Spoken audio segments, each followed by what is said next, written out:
Hello hello hello hello అందరికీ నమస్కారం. ఎలా ఉన్నారు? బ్రహ్మాండంగా ఉండుంటారు. మరి ఈ రోజు రాచబండ్లోకి వచ్చిన సెలబ్రిటీ ఎవరు నేను చూసి చెప్పేస్తాను. మరి మీరు రాచబండ్ వీడియోకి ఒక లైక్ ఇచ్చి అలాగే మన కేకే న్యూస్ ని సబ్స్క్రైబింగ్ చేసుకునే పనిలో ఉండండి. ఎవరు బాబు? ఓహో, మహిళా దినోత్సవం రోజు శ్యామల జాతిని ఉద్దేశించి ప్రసంగించింది. అయితే ఇక్కడ కూడా మేల్ డామినేషనే కనిపిస్తా ఉంది. జగన్ భజనే శ్యామల చేయడంతో ఇది మహిళా దినోత్సవంలా లేదంటే జగన్ భజనామృతం అంటూ కొందరు చెవులు కొరుక్కుంటున్నారు. సరే, శ్యామల వచ్చి మాట్లాడింది అంటే అదేంటో చూడాల్సిన బాధ్యత మన మీద కూడా ఉంది కదా. ఇదిగో శ్యామల, మొదలెటవా నీ గోలా. మహిళ సూర్యుడు లాంటిదని నా అభిప్రాయం. తన చుట్టూ ఉన్న చీకట్లు ఎంత అంధకారమైనా సరే వాటిని చీల్చుకుంటూ ప్రతి ఒక్కరికి వెలుగు పరిచేటువంటి గుణం కలిగినటువంటి వాళ్ళు మహిళలు ఒక్కళ్ళే. తాను కరిగిపోతూ కూడా పక్క వాళ్ళకి వెలుగునిస్తారు. తన చుట్టూ ఉన్న వాళ్ళకి కూడా ప్రకాశించే శక్తిని ఇవ్వగలిగిన వాళ్ళు ఒక్క మహిళలు ఒక్కళ్ళే. అంటే అమ్మ అని పిలిస్తే ఎంత ఆదరిస్తామో, మన సహనాన్ని పరీక్షించాలనుకుంటే అమ్మవారై దండిస్తాం. అవునా కాదా? చూడమ్మాయి శ్యామల, మహిళలను గొప్ప వాళ్ళనడంలో ఎటువంటి అనుమానం ఏదీ లేదు. ఎవరో అనరు కూడా. స్త్రీ శక్తి స్వరూపిణి అన్నారు, కానీ నీలా కొత్తగా మహిళా శక్తిని సూర్యుడితో పోల్చడం మొదటిసారి. సరే, స్టేజ్ మీదకు పిలిచారని అత్యుత్సాహంతో పురుషలింగానికి స్త్రీలింగానికి తేడా లేకుండా మాట్లాడావని అర్థం చేసుకుంటాం. కానీ ఈ స్టేజ్ మీద మాత్రం దయచేసి రాజకీయాలు మాట్లాడుకో, బాగోదు. మరి ఈ రోజున ఈ కూటమి ప్రభుత్వం ప్రతి ఒక్క మహిళ సహనాన్ని పరీక్షిస్తున్నారు. ఆడపిల్లలపై ఎన్ని అఘాయిత్యాలు జరుగుతున్నాయి ఎవరైనా మాట్లాడారా అండి? మన పార్టీ తరఫు నుంచి మనం ఎంత ప్రశ్నిస్తున్నా, మనం ఎంత నిలదీస్తున్నా ఒక్కళ్ళు ముందుకొచ్చి సమాధానం చెప్పారా అండి? మరి మన సహనాన్ని పరీక్షిస్తే ఏమవుతుందో రాబోయే ఎన్నికల్లో చాలా గట్టిగా వినిపించాలి. మన దండన చాలా గట్టిగా ఉండాలి కూటమి ప్రభుత్వంపై. ఆ బాధ్యత అమ్మవారి రూపేణ ఇక్కడున్న ప్రతి ఒక్క మహిళ తీసుకోవాలి. తీసుకుంటారా లేదా? ఎందుకంటే మనం ప్రేమిస్తే మదర్ తెరీసా లాగా చక్కగా గుండెల నిండుగా ఆప్యాయతని పంచగలం. పోరాటానికి వస్తే ఒక ఝాన్సీ లక్ష్మీబాయిలా కూడా మారగలం. తెగువ చూపించాలనుకుంటే చాకలి ఐలమ్మలా కూడా మనం తెగువ చూపించగలం. మనలో అన్నీ ఉంటాయి, అవునా కాదా? ఆ టైంని బట్టి ఒక యాంగిల్ బయటకు వస్తూ ఉంటుంది మనలో, అవునా? రాజకీయాలకు మహిళా దినోత్సవాన్ని వాడొద్దు అని చెప్పి నిమిషం కాలేదు నువ్వు రాజకీయాలు మాట్లాడుతున్నావు. ఏంది శ్యామల? మీ పార్టీలో ఉన్న స్త్రీ శక్తి మరి 9 నెలల క్రితం ఏం చేసింది? ఎందుకని మీరంతా మీ బాస్కు అండగా నిలబడి ప్రత్యర్థులను చిత్తు చేయలేకపోయారు? అసలు నువ్వు అంత కష్టపడి 4 డైలాగులు బట్టి వచ్చినా కూడా అక్కడ సభలో ఒకరు కూడా రియాక్ట్ కావడం లేదంటే నీ స్థానం ఏంటో అర్థమవుతుందిలే. శ్యామల వెనకటికి నీలాంటిదే.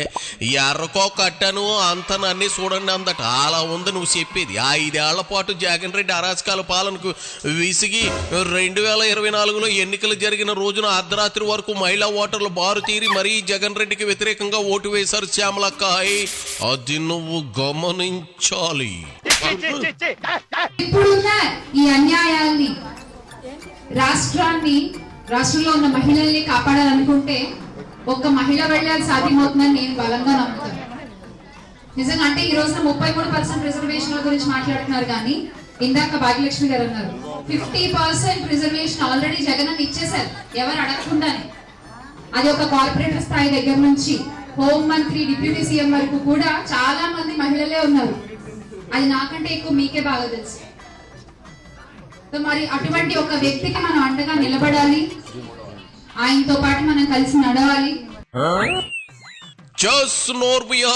ఎన్ని పదవులు ఇచ్చినా ఏం ఉపయోగం చెప్పు? హోంమంత్రి మహిళ, డిప్యూటీ సీఎం ఒక మహిళ అన్నావు కదా, వాళ్ళు 5 ఏళ్లు ఏం చేశారో చెప్పగలవా? వాళ్ళకి షాడో మంత్రిగా సహజలను జగన్ పెట్టాడు. 5గురికి డిప్యూటీ సీఎం పదవులు ఇచ్చారు. తడుకోకుండా నువ్వు 5గురు పేర్లు చెప్పగలవా? 2 పేర్లు కూడా చెప్పలేవు. అది జగన్ మాయ. అయినా స్త్రీ శక్తిని ఉపయోగించి మగాడి వెనుక నడవాలి అంటావేంది శ్యామల? తప్పు కదా. ఇంకా మేల్ డామినేషన్ అయినా 2019లో జగన్ రెడ్డి సీఎం అయ్యాడు. మరో 15 ఏళ్ల తర్వాత 30 ఏళ్ల తర్వాత ఒకవేళ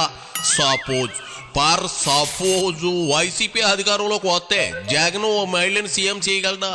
ఢిల్లీలో బీజేపీ ఓ మహిళను సీఎం చేసింది కదా, అలా చేయగలడా జగన్ రెడ్డి? అది అడిగే దమ్ము ధైర్యం నీకుందా శ్యామల? ముందది చెప్పు. ఎందుకంటే ఏ సోషల్ మీడియా కూడా పనిచేయదండి ఆడవాళ్ల నోరు ముందు. ఇది నా అభిప్రాయం. ఆడవాళ్ల నోరు ముందు ఏ సోషల్ మీడియా అయినా దిగదుడిపే. వాళ్ళకి ఎంత స్ట్రాంగ్ సోషల్ మీడియా అన్నా ఉండనివ్వండి, వాళ్ళు ఎంత అబద్ధాలన్నా ప్రచారాలు చేయనివ్వండి, మనం నోరు విప్పి మాట్లాడటం మొదలు పెట్టామా అవతల వాళ్ళ పతనం అక్కడ మొదలైనట్టే. సో ఇందాక శైలజారెడ్డి గారు చెప్పినట్టు, భాగ్యలక్ష్మి గారు చెప్పినట్టు మీరు నోరు తెరిచి మాట్లాడాలి, మీ పక్క వాళ్ళకి చెప్పాలి జరుగుతున్న అన్యాయం గురించి, జరిగిన మోసం గురించి. అదే పెద్ద సోషల్ మీడియా మన వైఎస్ఆర్ కాంగ్రెస్ పార్టీకి. ఇది ఒక యజ్ఞం లాగా చేయాలి అందరం కలిసి. మరి ఆ యజ్ఞంలో మీరందరూ కూడా తోడుంటారని నమ్ముతున్నాను. ఉంటారు కదా? అదేంది శ్యామలమ్మాయి అట్ట అంటావు? నిన్ను తిట్టిపోతున్న మీ సోషల్ మీడియా యాక్టివిస్టు శ్రీరెడ్డిని తొక్కేయాలని ఇట్ట మాట్లాడుతూ ఉన్నావా? ఆమె కదూ 5 రూపాయల పేటీఎం డబ్బులకు ప్రత్యర్థులు నానాబూతులు తిట్టింది. నిన్ను జగన్ రెడ్డి నెత్తికి ఎక్కించుకుంటున్నాడని శ్రీరెడ్డి నిన్ను తిట్టిపోసింది కదా, మర్చిపోయావా? అయినా ఆడదాని నోరు ముందు ఏ సోషల్ మీడియా ఏ పని చేయలేదమ్మాయి అని డామేజ్ స్టేట్మెంట్లు ఇస్తా ఉన్నావు చూడు. అంటే నువ్వేంటి నువ్వనేది ఆడవాళ్ళకి నోరెక్కువ వాగుడెక్కువ అని అంటున్నావా? ఆడదాని నోట్లో నూగు గింజ కూడా నానదు అని శాపకనే చెబుతున్నావా? వైసీపీ సోషల్ మీడియా శ్రీరెడ్డి లాంటి నిజమైన భక్తులు ఉండగా నీలాంటి వాళ్ళు వచ్చి ఏం పీకలేరు శ్యామల. అది సరే, ఏదో కపిత్వం బట్టి వచ్చావంట కదా, ఏది మా కోసం ఒకటి వదులు. కదలి రండి కదలి రండి నారీమణులారా, నారీమణులారా, ఓ నవయంబన యువతులారా, అలుముకున్న చీకట్లపై అరుతారు కిరణాలే, కులమత ద్వేషాలు విడువ. ప్రతి ఒక్కళ్ళం కూడా అడుగడుగు వేసి కదిలితే అది ఎంతటి వాళ్ళైనా సరే కిందకి దిగక తప్పదు. దింపేద్దామా? దింపేద్దాం. 2024లో జగన్ రెడ్డి 151 సీట్ల నుంచి 11కు దింపేసింది సాలదా, మళ్ళీ దింపేసి ఒక్కసారి ఒక సీటు కూడా ఆయనకు రాకూడదని కంకణం కట్టుకున్నావరా? ఏంది శ్యామల?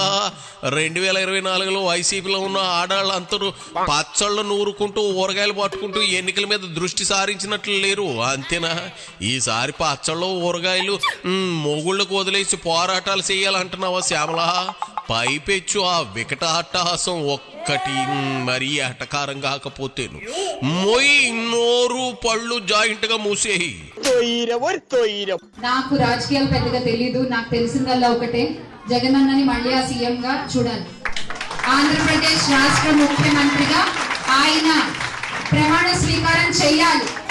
వైఎస్ జగన్మోహన్ రెడ్డి అనే నేను అనే ఆ మాట కోసం నేనేం చేయగలను అంతా చేస్తున్నాను. నాతో పాటు మీరందరూ కూడా ఉంటారని ఆశిస్తున్నాను. ఏమన్నా తప్పుగా మాట్లాడితే ఏమనుకోవద్దు. అలాగే మా ప్రతి అడుగులో వెన్నంటి ముందుకు నడిపిస్తున్న ప్రతి ఒక్క మగవారికి కూడా ఈ అంతర్జాతీయ మహిళా దినోత్సవ సందర్భంగా శిరస్సు వంచి ధన్యవాదాలు తెలియజేసుకుంటున్నాను. Thank you. మళ్ళీ జగనన్నని సీఎంగా చూడాలి అనేది నీ ఆశ ఆశయమా? అదైతే నీ జన్మలో జరగదు శ్యామల, లైట్ తీసుకో. ఎందుకంటే Jagan Reddy 1 time lucky CM అంతే, మళ్ళీ సీఎం కాలేడు కాబోడు. నువ్వు ముసల్దాని అయ్యి పళ్ళు ఊడిపోయినా జగన్ సీఎం కాలేడుగా కాలేడు. వ్యర్థ ప్రయాసాలు తప్ప ఉపయోగం లేదమ్మా ఈ శ్యామల. అంతకంటే నువ్వు సినిమాల్లోనో టీవీ సీరియల్లోనో ప్రయత్నం చేసి సక్సెస్ కాగలవేమో కానీ జగన్ రెడ్డిని మళ్ళీ సీఎంగా చూడాలనుకోవడం ఎండమాలో నీటి కోసం ఎత్తుకున్నట్లే, అది జరిగే పని కాదు. వెళ్ళి ఇదిగో టీవీ షోలోనో ప్రీ రిలీజ్ ఈవెంట్లోనో డాన్సులు గట్రా చేసుకో శ్యామలా. వెళ్ళవమ్మా వెళ్ళు.